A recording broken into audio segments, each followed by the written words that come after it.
Yes, nkulamusizaako nnyo mukwano gwange yonna gyesinza obba ng'otuwuliriza webale kwekuumira ku mayingu gano aga UG Update TV. Yonna gy'osinzira kutegeeza nti okola kyamaanyi nnyo. Amawulire agava mu Democratic Republic of Congo eri mu bayekera ba M23 kiraga nti nno balina katawuni akalala ke bawithdrawinze amagye gaabwe. Bawithdrawinze okuva mu katawuni akamu ke badde bakava okuwamba. Kigambibwa nti peaceful talks ze baaliko mu kibuga Duha eri mu kata kwogerezganyamu ne musajja mukulu oyo kitegeeza nti no waliwo ebibala ebyavaamu we kigambibwa era balabiddwako nga bawithdrawinga amagye gaabwe mu kabuga akamu mu Democratic Republic of Congo. Kano nno kandibadde nga akabonero akalaga nti emirembe gyandidda mu Democratic Republic of Congo oba oliawo nga bayekera bana ba M23 bagezaako okulaga akabonero eri eggwanga nti bo basobola okuteeseganya era ne bakola ne withdraw mu bibuga byonna byonna byawambye. Naye balinga abagamba nti nno President Felix Tshisekedi yakyali ekizibu ku nteeseganya zino. Jjukira obuzibu bwonna ebuva kubeera nga abayekera bano bo baali lwedde okubanga batuula boogere bateeseganye. Naye President Felix Tshisekedi owa Democratic Republic of Congo n'avaayo n'agamba nti ye tajja kuba nga atuula n'abayekera ku mmeeza y'emu kuteeseganya mirembe. Era ng'agamba newankubadde ensi baligaadinga nga abayekera ye tabalaba nga bayekera wabula ye abalabira ddala nga abatujju ba terroristi. Agamba nyinza atya okutuula n'abo ku musaayi gw'abantu ogukutumuse mu ggwanga lyange. Wabula ate we twavaako eri wabbali twalaba nga eyali former president w'eggwanga lino Kabila wa DRC agamba nti abayekera ba M23 si kyekizibu kya Democratic Republic of Congo wabula ye ng'agamba president w'eggwanga lino erya DRC kyekizibu kubanga yagaana okwogera n'abayekera bano okuteeseganya nabo okulaba kiki badimandinga na biki bayinza ottereeza. Jjukira nti nno kuva mabiga bakola agreements ezajja zimenyebwa abayekera bagamba nti nno agreements ze bakola bazimenya dda. Era mu kuwithdrawinga akabuga kano akamanyikiddwa nga Warukali jjukira nti nno keegaseemu ebyobugagga bingi akabuga kano era akabadde katunuuliddwa nnyo abayekera kagenda bayambako kinene nnyo naye kawithdrawinga bagambye nti nno kabonero akalaga nti nno bagenda kubanga batebenkeza emirembe mu Democratic Republic of Congo.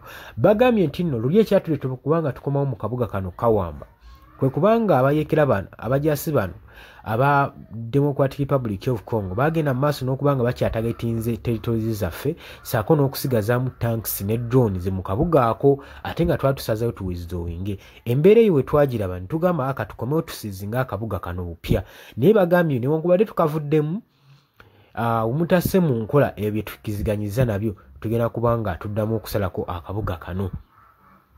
Wabula kano kabonero akalaga nti nno enteeseganya zonna ezaali mu kata zandibanga zaali zifunyeemu ebibala era singa Tshisekedi agonda n'atuula n'abayekera bano tomanya Democratic Republic of Congo yandiddamu n'etebenkera emirembe gw'omukwano gwange ali yampuliriza.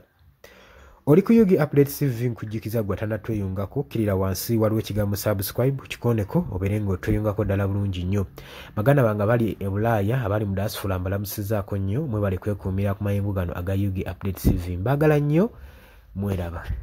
Yes, oli ku UG Update TV kw'osinzira okuba ng'otuuliza gwe omukwano gwange yonna yenna ali eyo gwe nagambye agala otweyungako agala okweyunga ku channel eno kirira wansi waliwo ekigambo subscribe kikoneko okoonene mukadde temwerabirako na mukadde kubanga akadde ako mukwano gwange gakuyambako nnyo okuleetera notification message bwe wabanga waliwo information yonna gye tutaddeko ate buli wo subscribing obeera otufollowinze kitegeeza buli kimu kye tunaateekako ojja kubanga okifuna gwe omukwano gwange leka okipingwe ng'oli updated ku buli kimu ekigenda mu maaso mu ggwanga gwali eyampuliriza abali mu Qatar, Oman, Dubai, Saudi Arabia, abali Dubai, abali mu US, abali mu UK, abali Canada, abali mu South Africa, namwe abali mu Ndwane Kenya nalekaani menyani, namwe abali mu Asia matumiddeko nnyo mwebale kwekuumira ku UG Update TV mwe mbeezezzaawo amayengo gano aga UG Update TV.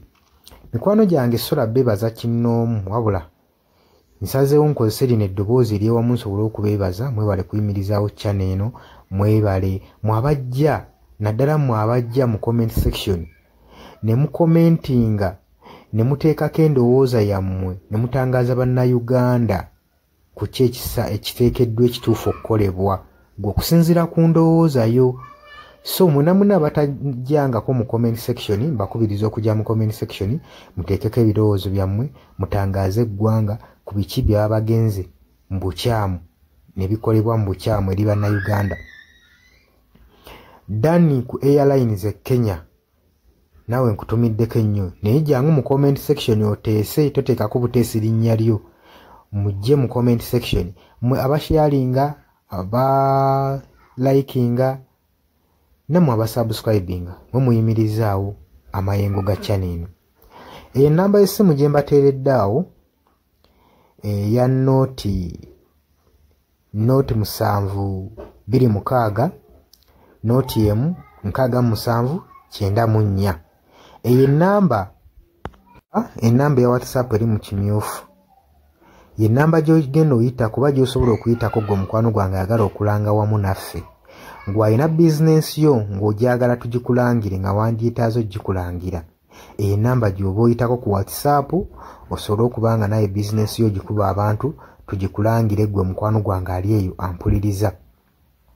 Nengenda maaso n'okulabula abantu ku biki ebigenda maaso mu ggwanga naddala nga akalulu kano aka 2026 katuukuse kengedde. Kati buli muntu alina kubeera vigilant, olina kubeera bulindaala oleme kutunda mwoyo gwo mukwano gwange. Waliwo abatunda emyoyo gyabwe olw'M1,1500 sukaali. Gwe beera ng'omanyi akaseera we kanaatuuka akakuba ballot paper, beera nga manyi omuntu ng'omanyi omuntu ogw'ogenda okuwa gw'ogenda ottiikinga gwe gw'olaba asobola okukulaakulanya ekitundu kyo constituency yo gw'olaba agenda otwala eggwanga mu maaso. Bannange tusibwa nnyo akatambaala mu mutwe mu biseera nga bino. Newankubadde obwavu babubalumizza mutya. Totunda mwoyo gwo ku lw'akantu katono, wabula saasira ku ggwanga lyo, osaasire ne ku zadde lyo, osaasire ne ku future weenaabeera. Lowooza ku by'emu maaso. Weewaawo abamu muyinza okulowooza ng'ebyo tabakwatako nga tebikwatako, naye ensobi yonna yonna ekolebwa eiza relative sengaawo maamawo kojjaawo biyinza otuuka ng'ekyo ekizibu gwe kyetooloddeko ate olaba ebikwatirako biyinza otuuka esa ne byetooloola ne bifundikira nga bikkutteko gwe mukwano gwange ali eyo. So kyenva nkubiriza baganda bange mwenna bali ku Yugi Updates TV ogenda maaso n'okusharinga information eno. Baganda baffe beebereremu ate era baleme kutunda mwoyo gwa ggwanga, babeere nga batambulira ku mazima, nga bayimirira ku mazima, nga bayimirirawo ku lw'eggwanga lyaffe erijja mu maaso, ku lwa future y'abantu baffe n'eggwanga lyaffe mu maaso, kubanga buli muntu ekigenda mu maaso kati akiraba. Bw'atalaba kigenda mu maaso nkakasa obeera muzibe. Ate era ne muzibe naye alina byawulira ebimukyemula omutima kati n'amanya nti no mu ggwanga mulimu kino. So nkubiriza buli omu obeere lalabayi wa munno, osobole okuba nga oli kalabaalaba w'oyo ku biki ebigenda mu maaso. Obakubirize n'omubakubiriza. Waliwo abali mu byalo nga tebamanyi kigenda mu maaso. Mubaagaliza subscribinga ku mikutu gino bategeere ebigenda mu maaso mu ggwanga lyaffe. Wakati smartphone zajja gwe mukwano gwange ali eyo. Wabula mbaagaliza olunaku olulungi, mubale kwekumira ku Yugi Updates TV. Mwabatana subscribinga mugere maaso n'okusubscribinga. Mbaagala nnyo era mweraba.